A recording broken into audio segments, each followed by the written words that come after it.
In this podcast episode, Ben Shapiro discusses the political developments following Donald Trump's decisive victory over Kamala Harris in the recent elections.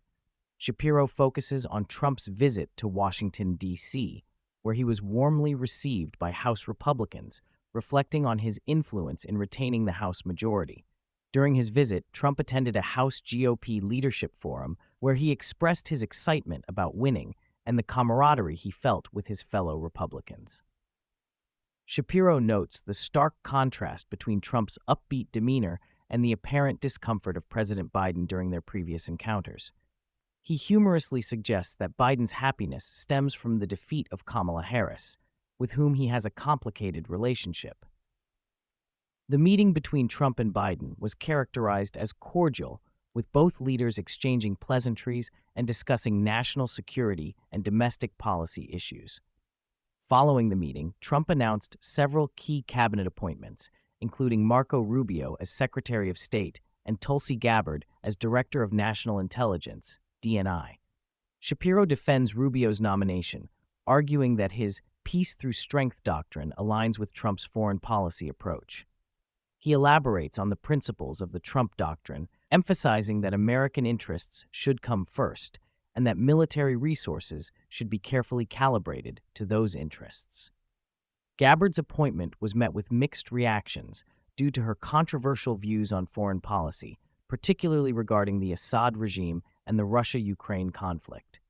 Shapiro suggests that her experience with the intelligence community, including her own past targeting by it, makes her a fitting choice for the DNI role. He posits that her appointment could lead to a necessary overhaul of the intelligence agencies, which have faced scrutiny for their actions during Trump's first term.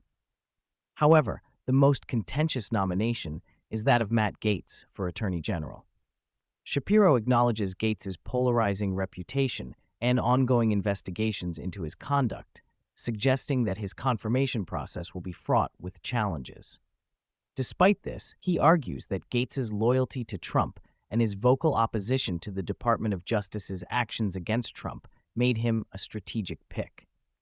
Shapiro also discusses the broader implications of Trump's victory for the Republican Party and the challenges facing Democrats. He notes that many Democrats are grappling with the fallout from their identity politics approach, which may have contributed to their electoral losses. He cites a Politico article suggesting that Democrats might need to rethink their orientation around affinity group politics to regain voter trust. In contrast, Shapiro highlights the positive sentiment among business leaders and global figures regarding Trump's return to power. He points out that consumer confidence is rising and Bitcoin prices are surging, reflecting optimism about a pro-business administration. This sentiment is echoed in various sectors, with many expressing relief at the prospect of Trump's policies returning to the forefront.